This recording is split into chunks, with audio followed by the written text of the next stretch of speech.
저는 오늘 요한계시록 17장 7절부터 18절 말씀을 가지고요. 한번 따라해 보겠습니다. 최후 승리의 확신. 다시 한번 최후 승리의 확신. 아멘. 저는 결론부터 말하는 걸 참 좋아합니다. 이게 어떤 사람들은 차근차근하게 설명하고 마지막에 그래서 이렇게 되는 거야 라고 얘기하는 사람이 있는데요. 저는 본론부터 얘기하는 스타일이에요. 그래서 승리할 거야, 걱정하지 마 이러면서 그 친구가 왜 그러냐 하고 쳐다보면 그때 이제 줄줄줄 제가 가지고 있는 이야기들을 풀어나가는 그런 스타일입니다. 제가 가장 좋아하면서도 가장 말씀 전하기 좀 꺼려하는 그 장이 바로 요한계시록입니다. 왜냐하면 요한계시록은 참 아주 미묘하거나 귀한 은혜가 있지만 그것을 어떻게 해석하냐에 따라서, 그것을 우리가 어떻게 받아들이냐에 따라서 이거 정말 이 은혜와 소망이 될 수 있고요, 이것이 또 시험거리가 될 수 있어요.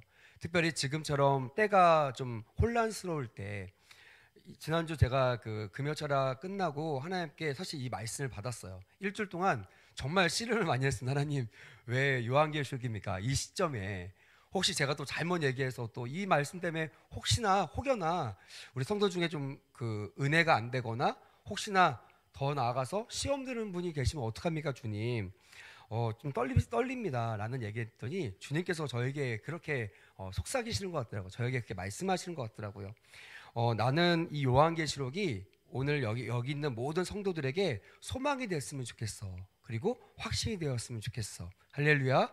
그런 은혜가 있기를 바랍니다. 아멘. 그냥 무서워 떠는 말씀이 아니라, 확실하지 않는데 그거 맞아요 하고 따지는 그런 말씀이 아니라, 저는 오늘 말씀을 보면서 희망, 소망, 그것이 먼 과거에 있는 것이 아니라, 현재에 있는 것이 아니라 우리가 장차 받을 그 확신을 가지고 오늘을 살아내는 우리 모두에게 주시는 하나님의 복이 될 줄 믿습니다.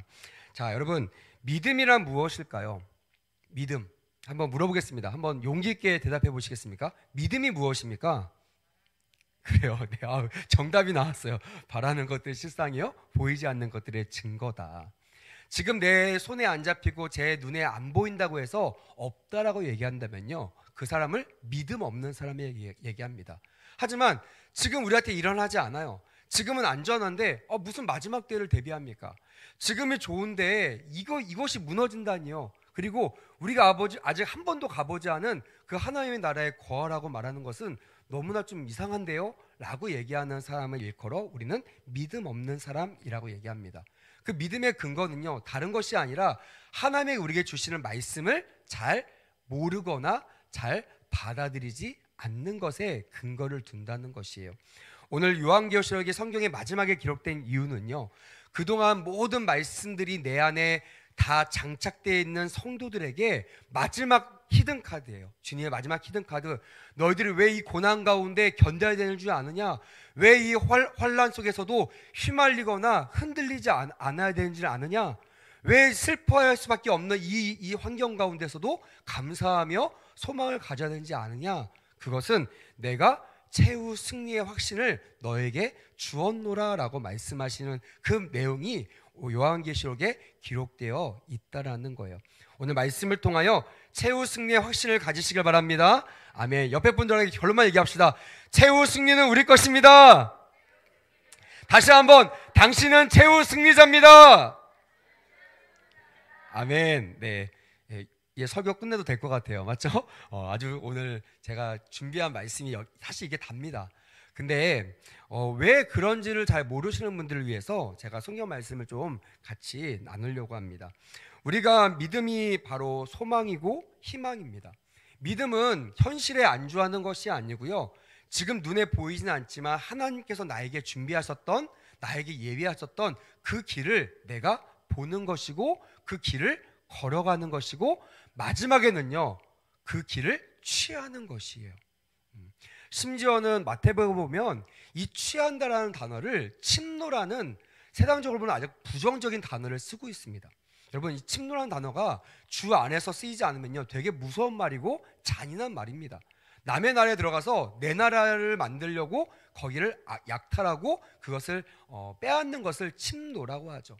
근데 성경에는요, 또 많은 목회자들과 많은 선진들이 천국을 일컬어 천국에 어떻게 가요? 라고 얘기하면 침노해야 된다. 천국은 침노하는 자들의 것이라고 말하는 이유도 여기 있는 것입니다. 그냥 가만히 있어도 되는 것이 아니에요. 그냥 뭐 시간이 되면 되겠지. 내가 지금 뭐 성도에다가, 내가 집사에다가, 내가 장로님에다가, 내가 목회자가 되면 천국 가겠지라고 안주하고 기다리는 것이 아니라 지금 내가 이미 받은 이 천국의 확신을 가지고 이 땅에서 내 삶의 영역에서부터 천국을 침노해 나가는 거예요. 다시 말하면 이미 나의 땅인데, 이미 우리에게 주던 천국인데 우리가 빼앗겼잖아요. 뭐 때문에요? 불순종 때문에, 죄로 인하여 빼앗긴 이 모든 하나님의 나라를 내가 도로 되찾는 그런 적극적인 자세가 우리에게 필요하다는 거예요. 왜 이것이 중요할까요? 우리에겐 이 소망과 희망이 있기 때문입니다. 왜 이 땅에서 아무런 소망이 없는 사람에게 당신 하늘나라 바라보시면서 소망을 가집시오 라고 당당히 얘기할 수 있냐면 이것 때문에 그렇습니다. 목사님, 저는 집 하나도 없는데요, 전 돈도 없는데요, 저는 백도 없어요, 하는 것만 다 안 돼요, 지금 나라 보십시오, 어지럽잖아요, 이러면서 주변을 보면서 불안해하고 있는 성도들에게 주의 종을 통하여, 오늘 금요 예배를 통하여 여러분들에게 이 땅에서 소망을 두지 마시고 이 땅의 환경을 통하여 내 감정이나 내 확신이 흔들리는 인생이 아니라 최후 승리, 성경에 기록되어 있는 최후 승리의 확신을 가지고 담대히 감사함으로 확신에 차서 적극적으로 살아가라고 주님께서 말씀하신다라고 믿으시면 틀림이 없습니다. 그렇게 동의가 되시면 큰 소리로 아멘. 아멘. 자, 굳게 닫힌 현실 가운데서도요, 우리가 하늘을 바라볼 때 소망이 생깁니다. 제가 옛날에 설교할 때 이런 얘기를 참 많이 했습니다. 얘들아, 앞뒤가 막혀 있니? 좌우가 답답하니? 그러면 고개를 들어서 하늘을 봐. 다 막혀 있어도 어디는 열려 있다? 하늘은 열려 있다. 할렐루야. 오늘 말씀을 묵상하는데 이것이 어떻게 보면 진리가 아닐까라는 생각이 들더라고요. 그동안요, 세상의 길이었습니다. 위에 안 봐요. 왜? 옆에 지금 내 주변에 길이 많고요, 그 길을 빨리 캐치하고 그 길을 빨리 개척하는 것이, 그것이 성공의 지름길이라고 태어날 때부터 지금까지 암묵적으로 교육을 받아왔잖아요.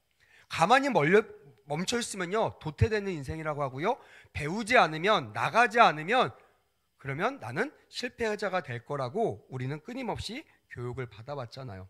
근데 마지막 때가 되면요, 진짜 주님께서 나의 때가 이르러서 하나님께서 이 땅 가운데 다시 오셔서 우리를 부르실 때는요, 우리 주변에 있는 길이 다 가짜라는 것, 그 길을 가면 다 멸망한다는 것을 우리가 직감적으로 깨달을 수 있다는 거예요. 그러니까 어디를 보게 되어 있습니까? 그동안 관심 없던 하늘을 보게 되어 있는 거예요. 여러분, 그때 누가 가장 먼저 하늘을 바라볼까요? 누가 볼까요? 왜 믿음이 없어요? 한번 오른손을 높이 한번 들어보세요. 높이 한번 들어보세요. 순종합시다.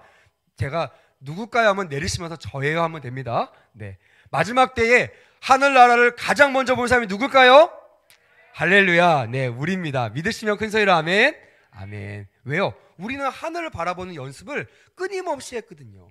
교회는요, 하나님 나라의 모형이고 하나님 나라 들어가서 우리가 어떻게 살아갈지를 미리 준비하는 예행 연습과 같다라고 믿습니다. 우리가 왜 믿음이 안 되는데, 믿어지지 않는데 아멘으로 순종하고, 왜 보이지 않는데 그냥 불도저처럼 말씀 의지하고 나갑니까? 왜 안 될 줄 알면서도 주님을 의지하고 나의 생각이 아니라 하나님의 능력을 의지하면서 내가 돌파해 나갑니까? 왜냐하면 하늘나라는 그런 자들의 것이기 때문입니다. 여러분, 세상과 마주대하면 세상의 방식과 식대로 나가는 사람이 아니라 하나님의 방식과 식대로 살아서 결론적으로는 잘 될 사람, 다시 말하면 최후 승리를 얻게 될 것을 지금 미리 맛보아 누리는 사람, 누구라고요? 저예요. 할렐루야. 우리라는 거예요. 그것을 교회에서 말씀을 통하여 내가 맞구나, 내가 살아온 게 맞구나 라고 확신을 가질 수 있는 그런 은혜가 우리 가운데 넘쳐나야 될 줄 믿습니다. 아멘. 세상 사람들은요, 잘 될 때는 몰라요. 근데 안 될 때는요, 인생을 포기합니다. 앞길을 포기합니다. 가정을 포기하고요, 자기의 건강을 포기합니다. 하지만 하나님을 믿는 사람, 특별히 최후 승리에 확신 있는 사람들은요, 절망하지 않고 하나님을 바라본다는 것이에요. 그래서 여러분, 신앙인들의 가장 짜릿한 순간이 언제냐면 세상 속에 있을 때가 아닙니다. 세상 가운데, 세상의 위기 속에 있을 때. 지금을 하면 지금 대한민국이 현 시점이에요. 지금 대한민국은 아주 혼란스럽습니다. 뭐 하나 안전한 것이 없어요. 미래를 예측하기 너무나 어렵습니다. 맞죠?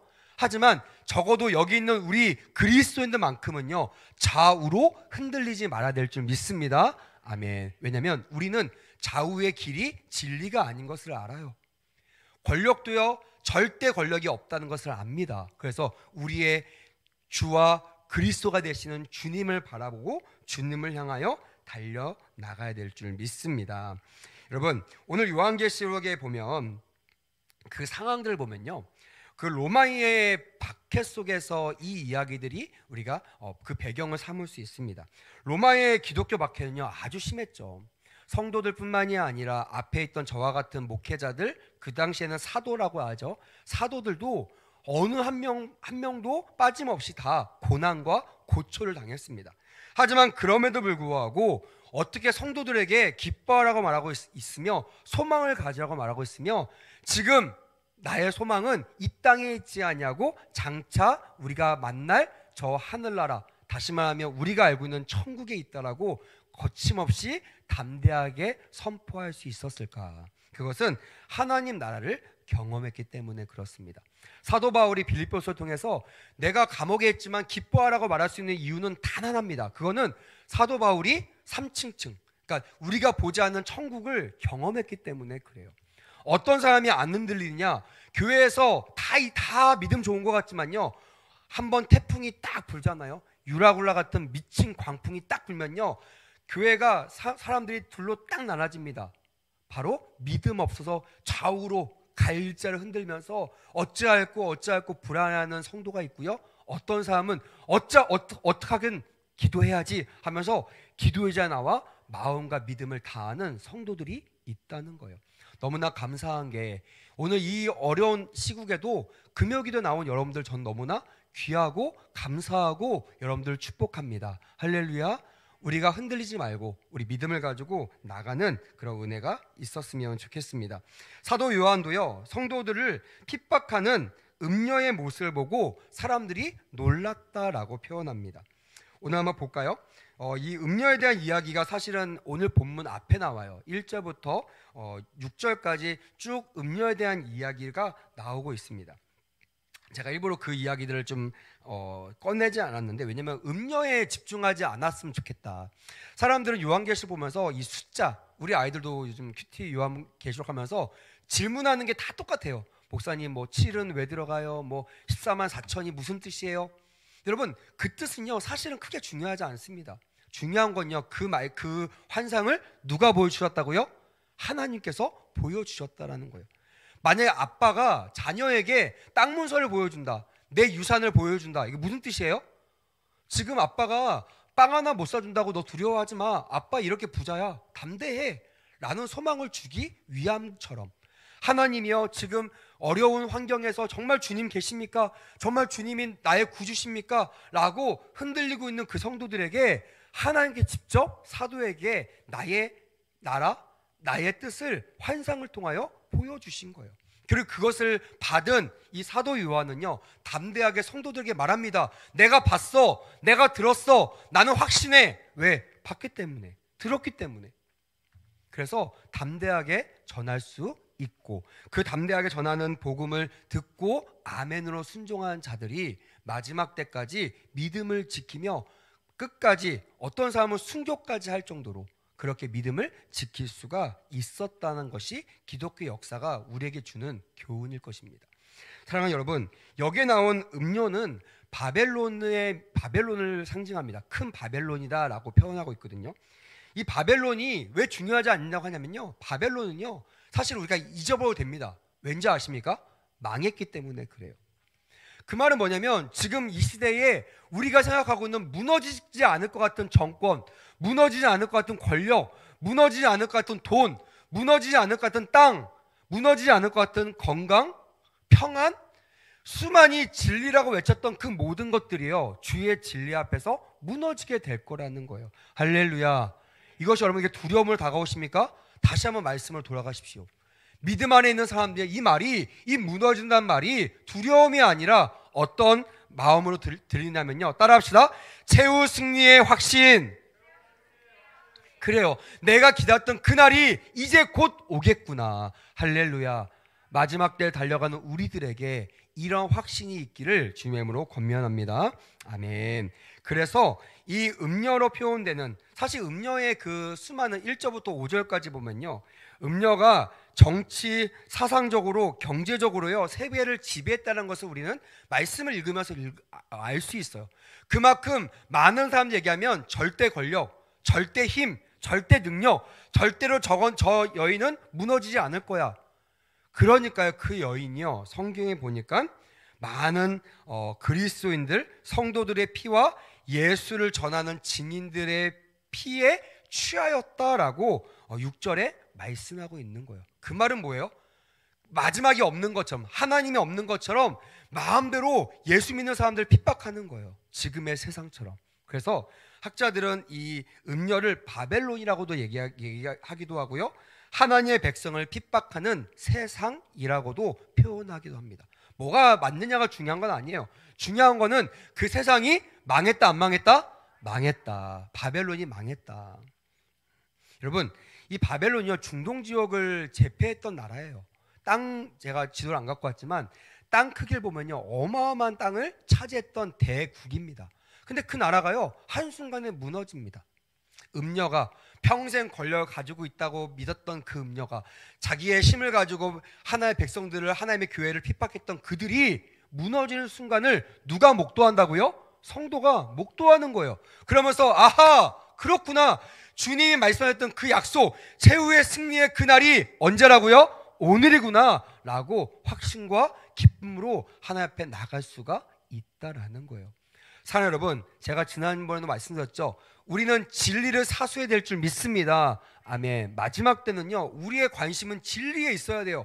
무너질 거, 망할 거, 없어질 거, 다 날아갈 거, 여기에 마음 두고 여기에 마음 밭을 새기면요, 나중에 후회하게 됩니다. 저도 좋아하는 말씀 중에 하나가 그 땅속에 보화를 발견한 사람에 대한 비유입니다. 여러분, 정말 세상에 성경에 정말 좋은 말씀이 많죠. 근데 마지막 때에 우리 성도들은요, 이 말씀을 좀 기억해야 됩니다. 왜? 그 사람이 가다가 산에 금은 보화를 발견합니다. 너무나 기쁘잖아요. 그러면서 그 금은 보화 위에 이렇게 천으로 덮어놓고 집으로 옵니다. 그때부터요, 그 사람의 생각은 오로지 어디에 있을까요? 공부에 있을까요? 여자친구에 있을까요? 땅 투기에 있을까요? 주식에 있을까요? 아니죠.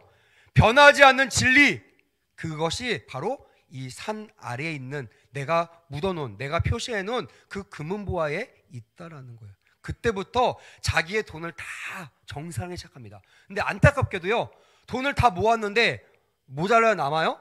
모자른 거예요. 이거가 땅을 살 수가 없어요. 그럼 뭐 어떻게 합니까? 사람이요, 가장 급할 때가 되면요, 하나씩 버리기 시작합니다. 뭐부터 버릴까요? 가장 중요하지 않는 것부터 버리기 시작해요. 그래서 배가 난파되거나 파손될 때 보면요, 배에 중요하다고 다 실어놨던 그 모든 것들을요, 순서대로, 중요하지 않는 순서도 다 바다에 던지는 것들을 여러분들 볼 수 있을 겁니다. 오늘 이 밭을 사기 위하여, 다시 말하면 진리를 사수하기 위하여 나에게 그동안 중요하다 생각했던 이것도 못 버려, 저것도 못 버려, 이거 절대 버릴 수 없어 했던 그 모든 것들을 하나둘씩 그 금은 보화를 사기 위하여, 그 땅을 사기 위하여 버리는 그 사람의 모습을 성경은 우리에게 비춰주고 있다라는 거예요. 그래서 마지막에는요, 마지막 나온 이 생명을 얻기 위하여 내가 가지고 있는 모든 것들을 다 버릴지라도 이 생명을 하나님께 의탁하는 삶을 살아라 라고 주님께서 우리에게 말씀하고 계신다는 거예요. 결국에 모든 것을 팔아서 남들이 봤을 때 형편없는 땅을 삽니다. 사람들이 놀렸을 거예요. 사람들이 비판했을 거예요. 사람들이 비아냥을 했을 거예요. 너 지금 어느 때인데 지금 저기에 투자해야지, 저 주식에 돈 넣어야지, 지금 뭐 한다는데 무슨 주에 뭐 돈 넣어야지 이러면서 막 사람들이 세상의 풍토를 따라서 거기에 투자할 것입니다. 학위, 또한 뭐 직장, 또한 결혼, 땅 이런 거에 집중해서 열심히 투기할 것입니다. 근데요, 진짜 천국 복음을 아는 사람들 있잖아요. 저 여러분들처럼. 할렐루야. 그런 사람들은 어디에 마음을 둘까요? 천국에 마음을 두는 거예요. 그러니까 우리 아이들이 은혜 받으면요, 목사님 예배가 너무 좋아요. 30분 전에 와서 예배실에 기다리고 있는 거예요. 발을 동동거리면서 예배 언제 시작하냐고. 왜요? 천국을 맛보았기 때문에. 사랑하는 여러분, 오늘 이 밤 가운데 천국을 맛보아 누리는 우리 모두가 되었으면 좋겠습니다. 아멘. 오늘 사도 바울이 수많은 우리가 봤을 때는 무시무시하고 어마무시한 그런 권력과 그런 음료 앞에서도 당당하게 말하고 싶은 것은 그거예요. 그것이 어떻게 된다고요? 무너진다. 바벨론, 큰 바벨론이 무너진다. 그리고 하나님이 이 권세를 가지고 이 음녀와 마귀와 이 사단을 물리쳐 승리할 것이다라는 것을 우리에게 확신하고 있다라는 것이에요. 그래서 이 요한계시록을 읽으시면서 여러분, 제발 이 요한계시록에 나와 있는 단어 하나에 집중하지 않기 원합니다. 그러니까 이단한테 넘어가는 거예요. 별로 중요하지 않은 것 중요하게 여기는 것이 이단이잖아요. 곁다리 긁는 게 이단이잖아요. 비아냥거리면서 진리가 아니라 비본질적인 것을 가지고 본질을 건드는 것이 이단이잖아요. 오늘 여기 나와 있는 본문에 나와 있는 음료들처럼 보니까요, 이 기독교 박해가 심한 이때에 사도 요한은요, 하나님을 봤던 이 요한은 음녀의 모습을 보고 놀라지 말라고 얘기합니다. 천사는 놀라지 말라고 얘기해요. 그것이 비밀스러운 것 같고 그것이 놀란 것 같고 그것이 기적같이 보입니다. 10뿔 가운데 한 뿔이 꺾였어요. 망했어요. 무너졌습니다. 근데 다시 그 한 뿔이 일어나는 거예요. 여러분, 뭐 생각나는 거 없으세요? 저는 보면서 예수님이 생각이 나더라고요. 사단은요, 제가 묵상하고 제가 경험하기로는 창조적인 모사가 없습니다. 왜냐하면 창조력이 없어요. 하나님이 주신 적이 없습니다. 그냥 있는 거 똑같이 써먹어요. 그리고 있는 거 베껴요. 그러니까 허물투성입니다. 예수님을 보고요, 예수님이 죽고 살아나신 그것을 흉내내고 싶어서요, 10뿔 중에 하나를 부러뜨려요. 죽여요. 그런다면서요, 정말 예수님처럼 완전 부활이 아니라 그 하나가 쭉 일어납니다. 그러니까 사람들 그거 보고 놀라는 거예요. 야, 어쩌냐 대단하다. 지금 그렇잖아요. 세상에서 아무것도 아닌 거 가지고 뽐내는 사람도 있죠. 야, 대단하다, 기이하다. 여러분 보십시오. 마지막 때는 그 기이하다 여겼던, 박수쳤던 그 모든 것들이요, 진리가 아닌 이상 어떻게 된다? 무너지게 될 거라는 거예요. 할렐루야. 그래서 우리는 본질, 정말 주님 오실 때까지만 왕노릇하는, 주님 오실 때까지만 주님 오실 거를 알아차리지 못하고 내가 주인양 살았던 사탄 마귀를 따라 살아가지 마시고, 정말 주님 오실 때 진리가 무엇인지를 깨닫고 그 진리 위해서 내가 귀하게 여기는 것들을 다 포기할 수 있는, 다 그것을 위해서 대가 지불할 수 있는 우리 모두가 되어야 될 줄 믿습니다. 아멘. 그렇게요, 짐승의 특징이라고 말하는 그런 이 행위들이 있습니다. 근데 그 짐승의 특징의 핵심은 뭐라고요? 영원하다, 멸망한다? 멸망한다요. 그것만 기억하시면 돼요. 그래서 우리는 이 세상 살면서 이 지혜가 필요하다는 거예요. 내가 지금 목숨 거는 것이 진리인가 비진리인가만 우리가 분별하면요, 주님 오실 때요, 절대 후회하지 않습니다. 내가 평생 진리라고 믿었는데요, 주님 오실 때 없어진다고 생각해 보세요. 아, 하나님, 이 집은요, 내가 정말 귀한 집이에요. 나 죽어도 이 집과 같이 갈 거예요. 그랬는데요, 주님 오실 때 이 집이 무너지는 것을 내가 경험한다고 생각해 보세요. 또 더 안타까운 것은 내가 올라가야 되는데 그 집과 함께 내가 머물러 있는 거예요. 나도 멸망당할 사람이라는 것을 깨닫게 되는 거예요. 그만큼 여러분, 진짜 천지가 무너지는 것 같은 허탈감과 좌절이 어디 있겠냐는 거예요. 그래서 여러분, 지금 그때가 되기 전에 우리는 항상 내가 목숨 거는 것이 진리인가 비진리인가를 우리는 항상 깨달아 보고요, 특별히 말세에는요, 선악을 구별하는 지혜가 필요할 줄 믿습니다. 아멘. 그 지혜를 알 수 있는 방법이 뭘까요? 더 크게 뭐예요? 네, 예수님의 말씀을 듣는 거예요. 그래야 내가 믿음이 생기거든요. 그리고 그 믿음을 주시는 분, 믿음의 도장 찍으신 분이 누구예요? 성령 하나님이시라는 거예요. 다시 말하면 지금 시대는요, 말세는요, 성령 하나님이 아니고서는요 선악을 구별할 방법이 없다라는 거예요. 가짜가 판치는 세상이잖아요. 교회 안에서도 가짜가 있잖아요. 수많은 교회가 무너지잖아요. 수많은 목회자들도 무너지잖아요. 다 무너지는 그 가짜가 판치는 이 세상 속에서 내가 어떻게 선악을 구별할 수 있을까? 그것은 세상이 아니라 진리이신 말씀 위에 말씀 위에 집을 짓는 것이라고 성경은 말하고 있다라는 것입니다. 그래서 9절 말씀 한번 읽어볼까요? 9절 말씀 시작. 지혜에 있는 뜻이 여기 있으니 그 7 머리는 여자가 앉은 7 산이요 라고 되어 있어요. 그래서 제가 묵상하다가 지난번에 살펴봤던 솔로몬이 생각났어요.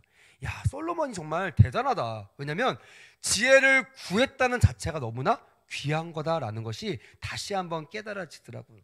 근데 제가 저를 봤을 때는요, 하나님께 지혜를 잘 구하지 않아요. 왜 그럴까요? 저는 이렇게 설명합니다, 이렇게 말하죠. 하지만 저 개인적으로 하나님과 있을 때는요, 지혜보다 다른 걸 더 많이 구하고 싶은 거예요. 그냥 세상 사람들한테 제가 지금 말하고 있는 진리가 아닌 비진리를 얻지 마십시오, 그걸 향해 달려가지 마십시오 라고 설교하면서도요, 저 자신을 바라볼 때는 얼마나 비진리를 향하여 달려가는지 모릅니다. 그래서요, 더 애통하고 더 울 수밖에 없는 거예요. 주님, 이 죄인을 용서해 달라고. 여러분, 앞에 서 있는 사람도 이 정도인데 뒤에서요, 말씀 안 보고 예배 안 드리는 사람들은 여러분, 지혜를 구할 방법이 있을까요? 없다라는 거예요. 그래서 항상 우리는 교회에 와서 말씀을 통하여 예배를 통하여 선악을 구별하는, 내가 진짜 정말 끝까지 사수해야 될 그 본질, 진리가 무엇인지를 깨닫는 그런 우리 모두가 되기를 주님의 이름으로 축복합니다. 아멘.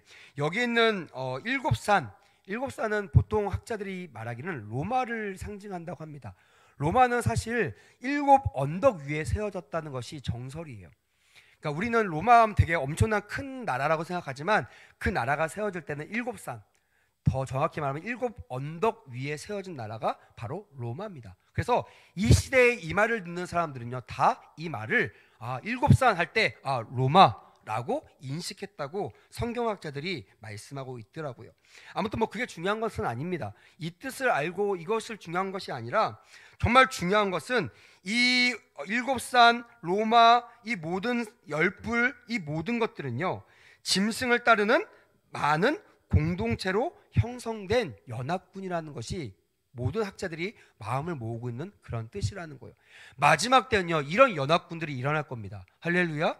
우리를 해치기 위하여, 우리를 핍박하기, 음녀처럼 증인들, 예수님의 제자들의 피를 취하는, 그 피를 막 쏟게 하는 그런 핍박과 환란이 일어날 것이라고 주님께서 미리 우리에게 예언하고 있다라는 거예요. 마지막 때에 내가 편안하게 내가 주님을 만나려면요, 방법은 딱 하나밖에 없습니다. 따라하겠습니다. 오직 믿음으로 승부하는 것. 그렇게 되기를 원하시면 큰 소리로 아멘. 주님 오실 때 우리의 믿음을 보겠다고 했습니다. 그건 뭐냐면, 믿음 있는 사람들은요, 어쩌면 이 고난을 통과하는 그런 사람이 될 거라는 거예요. 저는 에녹을 참 사랑합니다. 또한 고난을 받지 않는 수많은 선진들을 참 동경합니다. 왜냐하면 제 믿음의 신앙이 그렇거든요. 성경에는요, 모든 학설이 다 있습니다. 하지만 저는 그걸 믿어요. 하나님, 주님 오실 때 제가 가지고 있는 믿음을 주님께서 인정하시어 주님이 오라 하실 때 제가 이 심판을 경험하지 않고 주님을 만나기 원합니다. 이게 저의 신앙입니다. 여러분, 어떤 분들은요, 그 고난을 대비하시는 분들이 계세요. 물론 그렇게 될 때가 있을 수 있겠죠. 하지만 중요한 것은 우리의 믿음이 견실하고 흔들리지 않는다면, 주님이 인정하신 믿음이 된다면, 그 어떤 무리들, 그 어떤 회방, 그 어떤 공격 속에서도 최후 승리가 누구의 것이다? 우리의 것이 될 것이라는 확신을 가져야 한다는 것입니다. 그래서 여러분, 마지막 때에 우리가 이 확신으로 나갈 수 있도록 지금 말씀으로, 믿음으로 무장되는 우리 모두가 되어야 될 줄 믿습니다. 아멘. 여러분, 연합군들이 그리스도를 대적합니다. 선진들을 대적합니다. 예수 믿는 사람들 대적합니다. 교회를 핍박합니다. 하지만 주님께서는요, 그 과정을 길게 설명하지 않았어요. 너무나 단순하거나 너무나 또 강렬하게, 또 너무나 군더더기 없이 이렇게 설명합니다. 한번 따라해 보겠습니다. 주님이 세상을 이기었다. 믿으시면 큰 소리로 아멘. 주님 더 설명할 필요가 없어요. 이겼거든요. 이겼어요. 역사는 누구의 것이라고 합니까? 이기는 자의 것이라고 하잖아요. 지금 누가 맞냐 안 맞냐 왈가왈가 할 필요 없어요. 주님 오시는 날 주님이 그 모든 대적을 제패하시고 그 사탄의 무리를 무적행으로 집어넣으실 것입니다. 할렐루야. 그리고요, 이 땅에서 왕 노릇 하실 것입니다. 할렐루야.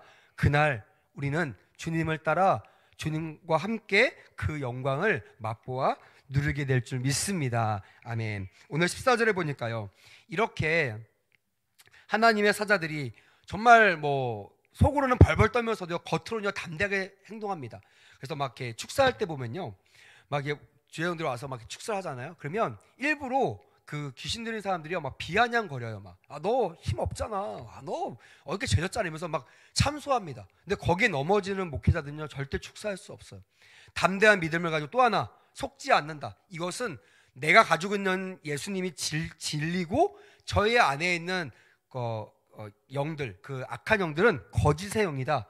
그것을 분별할 때만 믿음을 가지고 진리로 비진리를 꾸짖을 수가 있는 거예요. 할렐루야. 그래서 여러분 살아가면서 사단이 여러분들 속일 때가 있어요. 어떤 친구 얘기합니다. 하나님을 저주하라고 막 속이는 애들도 있어요. 속이는 사탄도 있대요. 너는 망할 것이다 라고 얘기하는 사람도 있대요. 또 교회에 있는 사람 믿지 마 이런 허탄한 그런 말들을 하는 사람도 있대요. 근데 여러분 거기에 우리가 넘어가면 돼요 안 돼요? 안 된다는 거예요. 진리를 가지고요, 주님이 우리에게 뭐라고 말씀하시는지에 집중해야 되고요, 그 말씀의 아멘으로 사단 마귀, 이 변질된 사람들, 이 진리가 아닌 비진리를 전하는 그 대상을 향하여 예수의 이름으로 무찌르고 승리의 함성을 질러야 될 줄 믿습니다. 아멘. 그것이 지금 주님의 나라, 주님의 교회에서 우리가 해야 될 몫이라는 거예요. 세상과 똑같은 비진리에 취해 있으면 안 된다는 거예요. 똑같이 이 땅이 얼마짜리며 이렇게 얘기하는 사람도 있어요. 어떤 목회자들은 그러더라고요. 우리 교회가 얼마짜리인지 아세요? 막 이렇게 얘기합니다. 그게 주님 관심 있을까요? 무너질 때요 여러분, 주님 오실 때 그 교회 가치값을 사고 그 성도들 데리고 가지 않습니다. 그 교회는요 주님 오실 때까지 존재하는 거예요. 그때까지 건강하게 무너지지 않냐고 진리로 복음을 전하는 교회가 가장 온전하고 가장 축복받은 교회임을 믿으시길 바랍니다. 아멘. 그래서 자랑하시면 안 돼요. 그냥 우리 교회 가운데 진리가 있는지 없는지를 분별하시고 우리 교회를 통하여 많은 사람들이 복음을 얻는 것에 집중할 때만 교회가 온전한 역할을 감당해 나갈 수 있을 줄 믿습니다. 아멘. 그 배후에는요 하나님이 악인을 심판하는 그 진리가 있다라는 거예요. 지금은 떠듭니다. 지금은 자기가 승리자라고 얘기하죠. 여러분 예수님께서 십자가에 못 박혀 돌아가셨잖아요. 그때 여러분 사단 마귀가 어땠을까요? 한번 상상해 보시겠습니까? 그동안 많은 사람 앞에 속였을 거예요.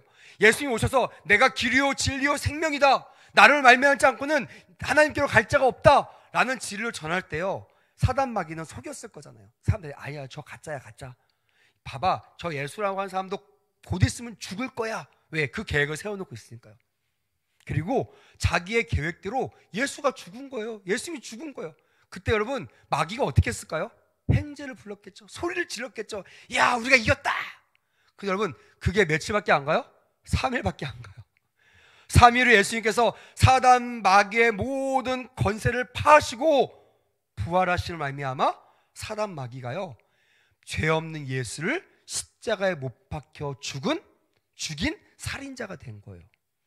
여러분 그때부터는 예수님께서 합법적으로 예수님의 권위로 사단을 무찌르고 사단을 처벌하는 그런 능력을 교회에게 허락하신 줄 믿습니다. 아멘. 여러분 그런 거예요. 무너질, 주님 오시면 힘 못 쓸 세상 권세, 세상의 힘, 여기에 주눅 들지 마세요.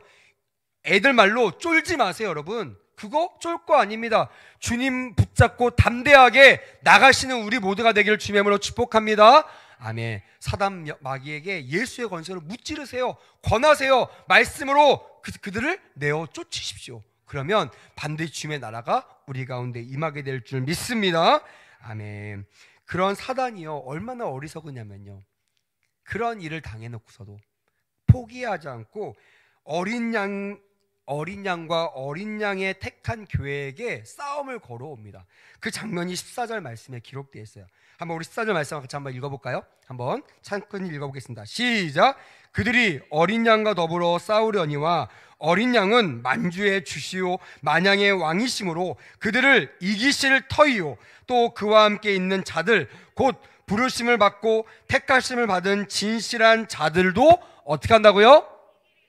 할렐루야. 예수님만 이기신다? 아니에요 여러분. 누구도 이긴다? 예수님이 택하여 부르신 우리가 누구예요? 교회도 따라합시다. 이긴다. 할렐루야. 이긴다. 어떤 사람 예수님만 이긴다. 여러분 성경적이지 않아요. 예수님이 우리 안에 계시면요, 성령이 예수의 영이잖아요. 예수님이 우리를 사로잡고 나눈 죽고 예수의 영으로 우리가 살아있는 그런 교회라면 반드시 우리도 사단을 이겨야 될 줄 믿습니다. 아멘. 떨지 마세요. 부득을 떨지 마세요. 내 안에 있는 천국을 가지고요 세상을 정복해 나가세요. 세상을 침노해 가세요. 원래 내 땅을 차지하는 거, 되찾아오는 거예요. 죄 없는 사람들 침노하는 나쁜 사람이 아니라 불법 주차하고 있는 저들을 향하여, 불법 주차하고 있는 저 마귀를 향하여 내 권리를 찾아오는 거. 천국은 그런 자의 것임을 믿으시길 주님의 이름으로 축복합니다. 아멘. 그래서요 골방에서는 조용히 기도하셔도 교회에서는요 권세 있게 기도하셔야 됩니다. 믿으시면 큰 소리 아멘. 그 권세 있는 것이 뭐 크게 하거나 방언하거나 국한하지 않습니다. 담대하게 믿음으로 선포하시는 기도를 말씀드리는 거예요. 그래서 우리가 말씀 끝나고 기도할 때요 여러분 담대하게 기도하셔야 돼요. 그것이 정말 내 것임을 믿고 최후 승리의 확신을 가지고 기도하실 때 묶인 것이 풀려나가고요 악한 것이 떠나가고요 마음이 흔들리지 않고 진리를 사수하는 놀라운 역사를 경험하게 될 줄 믿습니다. 아멘. 여러분 물어보겠습니다. 여러분들의 믿음 속에서 하나님의 승리함의 확신이 얼마나 있습니까? 어떤 영역에서 그 확신을 발휘하시나요? 어떤 사람은 교회 안에서만 그걸 발휘하는 사람이 있어요. 교회 나가면요 찍소리도 못해요. 교회 나가면요 교회 다니는 사람이라고 표현도 못합니다. 교회 집 앞에 교회 문패를 달지도 못해요. 그런 사람이 있다니까요.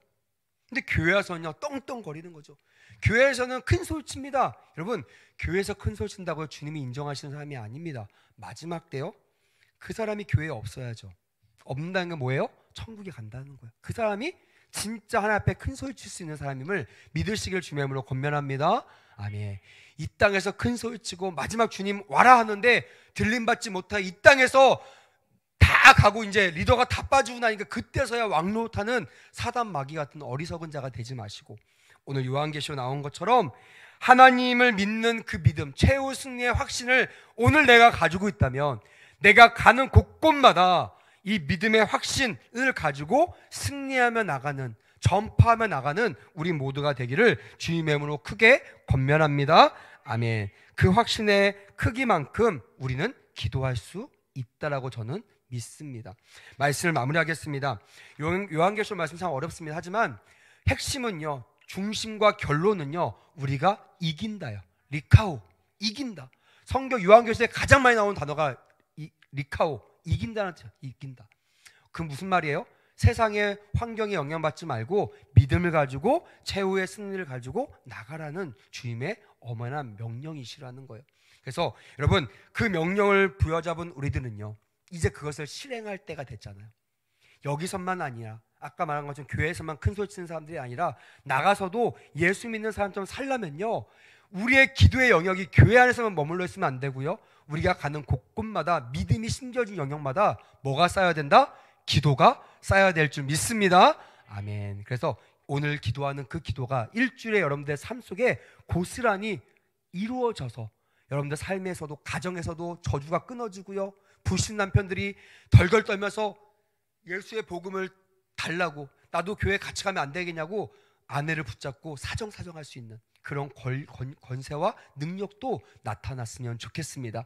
세상에 권세 잡은 자들도요 이제 누구를 두려워해야 될지를 깨닫고요 사람이 아니라 정말 영원한 형벌에 처할 수 있는, 보낼 수 있는 하나님을 두려워하는 마음으로 이 나라를 이끌어 나갈 수 있는 그런 위정자들이 될 수 있도록 우리가 함께 기도하며 나가는 오늘이 되기를 주님의 이름으로 축복합니다. 아멘.